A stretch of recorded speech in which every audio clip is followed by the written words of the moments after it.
हम बसंत भाग 2 का पाठ 1 हम पंछी उन्मुक्त गगन के का अध्ययन करेंगे।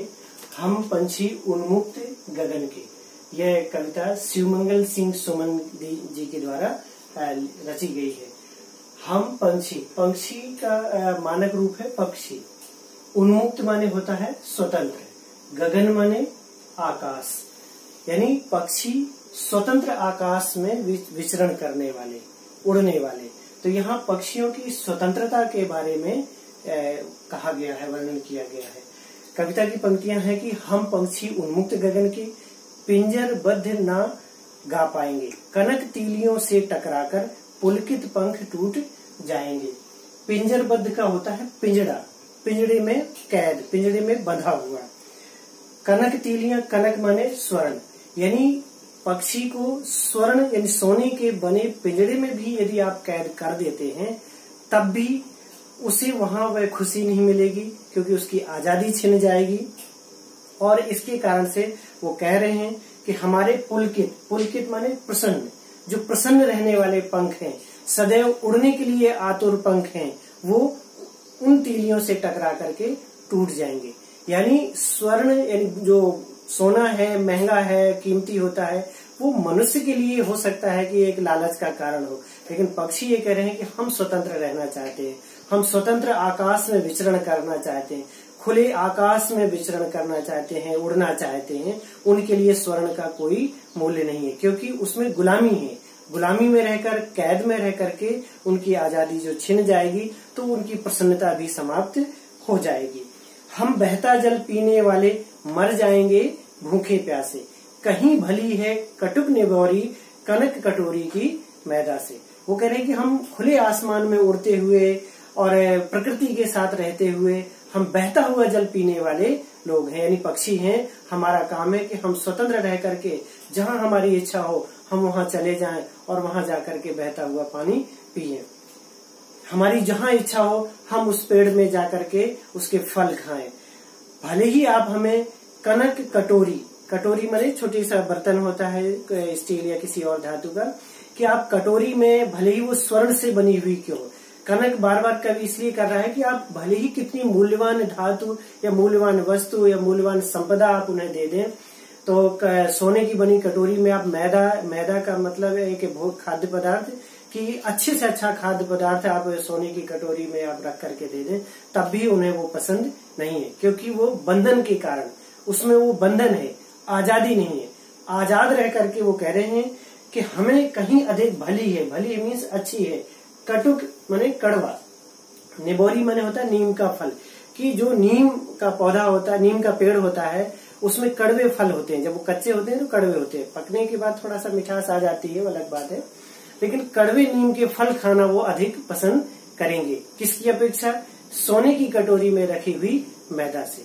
तो यहाँ आप देखेंगे कि दो रूप हो गए कि कड़वे नीम के फल उनकी आजादी का प्रतीक है, और सोने की कटोरी में रखी हुई मैदा खाने में अच्छी है, स्वादिष्ट है, मूल्यवान धातु रखी हुई है, लेकिन उनके लिए मूल्यहीन है, क्योंकि वो परतंत्रता का प्रतीक है, वो उनकी गुलामी का प्रतीक है।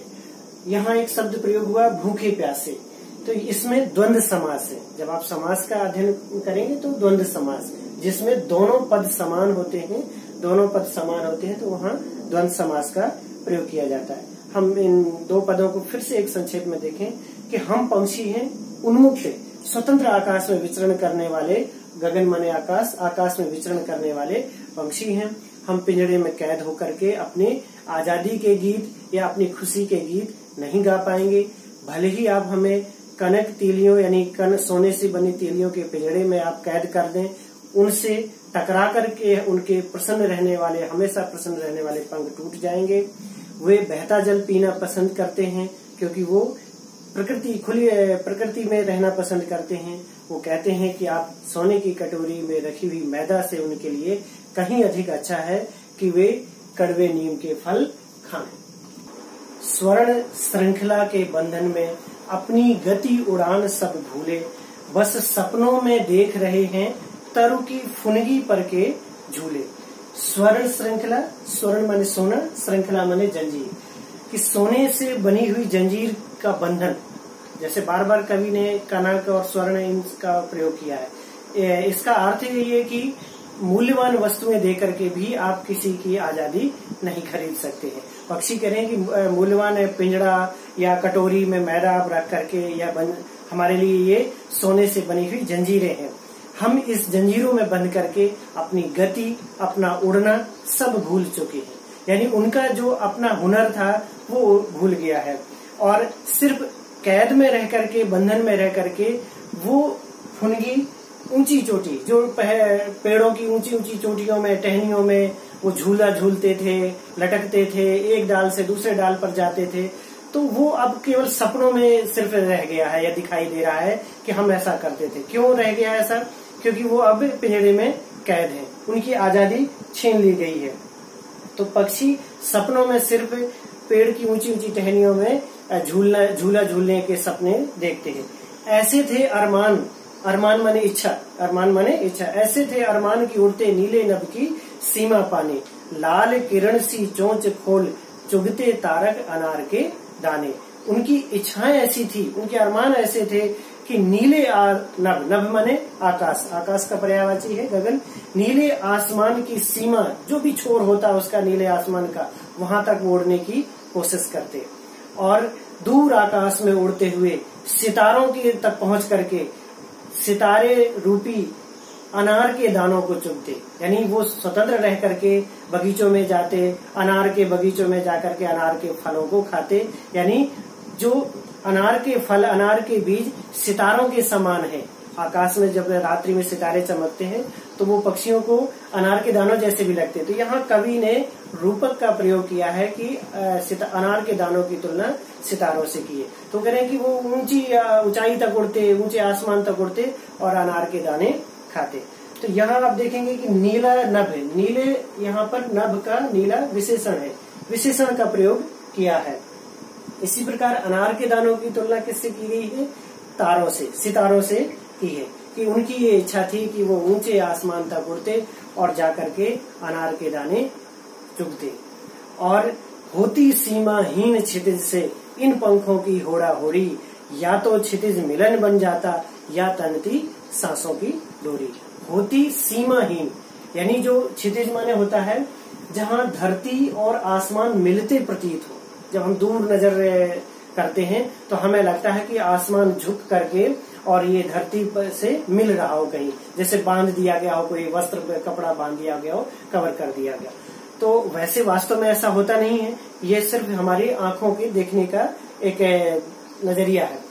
तो तात्पर्य यहाँ पर है कि सुदूर आसमान तक वो उड़ते और होड़ा होड़ी होती, होड़ा होड़ी प्रतियोगिता कि अगर वो अपने मित्रों के साथ दूर आसमान तक उड़ते, क्षितिज तक उड़ने की कोशिश करते, वो प्रतियोगिता करते एक दूसरे से, या तो क्षितिज मिलन बन जाता, यानी या तो वो वहां तक पहुंच जाते, ठीक है, और या फिर तनती सांसों की डोरी, तनती माने खींचना, किसी चीज को खींचना, सांस माने जो हम श्वास लेते हैं, यानी वो थक जाते जब, और उनकी जो श्वासें हैं वो उन्हें खींचने लगती वापस बसेरों की ओर लौटने के लिए, तो वो वापस लौट आते।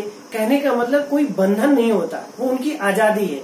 या तो वो थक जाते तो उस कारण से लौट आते, और या वो सुदूर उस क्षितिज तक पहुंच जाते, जैसा कि संभव नहीं है क्षितिज तक, लेकिन कोई बंधन नहीं होता, वो वहां तक जाने की कोशिश करते। तो इसको आप ध्यान रख लेंगे, ये दूर आसमान के ओर शब्द प्रयोग किया गया है। अर्थ यही होता है कि जहाँ धरती और आसमान मिलते हुए प्रतीत हो। तो कह रहे हैं कि हम जो आकाश सीमाहीन है वहां तक उड़ने की कोशिश करते, या तो प्रतियोगिता करते अपने मित्रों के साथ, अपने अन्य पक्षियों के साथ, या तो हम वहां तक पहुंच जाते, यानी क्षितिज हमारे लिए मिलन बन जाता, यानी मिल जाता, और या फिर हमारी जो सांसें हैं वो थक जाती और हम अपने आप वापस बसेरों की ओर लौट आते। पिंजरे में कैद रह करके ये चीजें संभव उनके लिए नहीं है। अंतिम पैराग्राफ में पक्षी मनुष्यों के लिए है ये, क्योंकि कैद वही कर रहा है उनको। पर्यावरण के प्रति, अन्य जीवों के प्रति, पक्षियों के प्रति सबसे ज्यादा अपने हित के लिए या अपनी खुशी के लिए मनुष्य ही ये सारी चेष्टाएं करता है, कैद करने की कोशिश करता है। अन्यथा पक्षी कैद नहीं होना चाहते हैं। मनुष्य के लिए भी यही संदेश है कि आप पर्यावरण का ध्यान रखें, अन्य जीव जंतुओं का ध्यान रखें, उनकी भी सुख सुविधाओं का ख्याल रखें। ये प्रकृति, ये पर्यावरण सभी के लिए। तो अंतिम पैराग्राफ में उन्होंने एक तरह से बहुत ही विनम्र और भावुकतापूर्ण निवेदन किया है कि नीड़ न दो चाहे टहनी का, आश्रय छिन्न भिन्न कर डालो, लेकिन पंख दिए हैं तो आकुल उड़ान में विघ्न न डालो।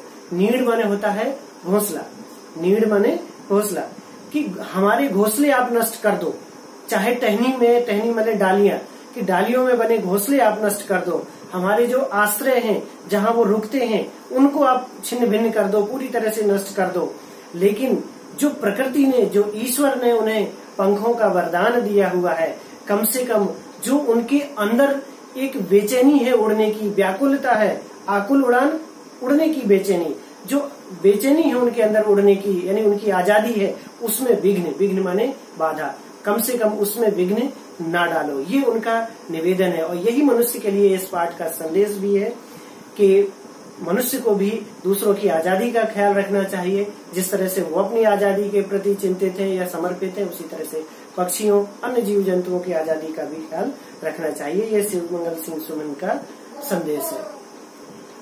अंतिम स्टेंजा में नीड़ शब्द का प्रयोग, नीड़ माने घोंसला, इसी से श्रुति सम, सुनने में समान लेकिन अर्थ अलग अलग, ऐसे शब्दों का प्रयोग किया जाता है जिसे कहा जाता है श्रुति सम भिन्नार्थक शब्द। तो दूसरा शब्द है इसका नीर, नीर माने होता है पानी, यानी नीड़ और नीर, यहाँ पर रा और रा इतना अंतर, ये अंतर है। तो ये सुनने में एक जैसे लगते हैं, उच्चारण अलग अलग है और दोनों के अर्थ अलग अलग। नीड़ माने घोंसला, नीर माने पानी, इसमें विघ्न, विघ्न माने बाधा, आकुल माने बेचैनी। तो इस तरह से ये हम पंछी उन्मुक्त गगन के कविता समाप्त होती है। प्रश्न अभ्यास में आपके 3 प्रश्न दिए हुए हैं, आप अन्य प्रश्न भी बना सकते हैं। पहला प्रश्न है, हर तरह की सुख सुविधाएं पाकर के भी पक्षी पिंजरे में कैद क्यों नहीं रहना चाहते हैं? तो इसमें आप लिख सकते हैं कि पक्षी चूंकि स्वतंत्र रहना चाहते हैं, वो सोने से बनी हुई तीलियों के पिंजरे में कैद रह करके भी वो अपनी गुलामी में जीना नहीं चाहते हैं और उनके लिए स्वतंत्र रह करके कड़वे नीम के फल कहीं अधिक प्रिय हैं वह, बल्कि सोने की कटोरी में रखी हुई मैदा से। पक्षी उन्मुक्त रह करके अपनी कौन कौन सी इच्छाएं पूरी करना चाहते हैं? तो तीसरे स्टेंजा में आप देखेंगे कि वो चाहते हैं कि पेड़ों की ऊंची ऊंची टहनियों में फुनगी पर जाकर के झूला झूलें, यानी पेड़ों में बसेरा बनाएं, उछल कूद करें। दूसरा है कि वो ऊंचे आकाश में, आकाश की ऊंचाई तक पहुंच करके सितारे रूपी अनार के दानों को खाना चाहते हैं। और फिर है कि वो ऊंचे आसमान में उड़ते हुए प्रतियोगिता करना चाहते हैं अपने मित्रों के साथ और वो अपनी इच्छा अनुसार सुदूर क्षितिज तक जाना चाहते हैं और या फिर जब वो थक जाएंगे तो अपने बसेरों की ओर लौटना चाहते हैं। तो ये 3 पैराग्राफ में 3 आप पॉइंट लिख सकते हैं।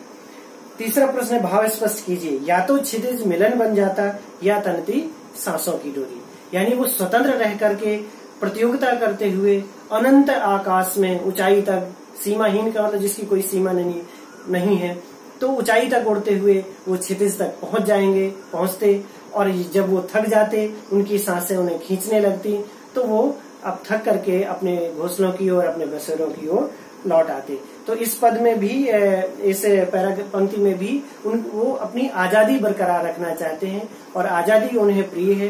गुलामी में रह करके मूल्यवान धातुओं या मूल्यवान वस्तुओं का उनके लिए, उनके जीवन में कोई मूल्य नहीं है, क्योंकि वो उन्हें गुलाम बनाती हैं, उन्हें बंधन में डालती हैं।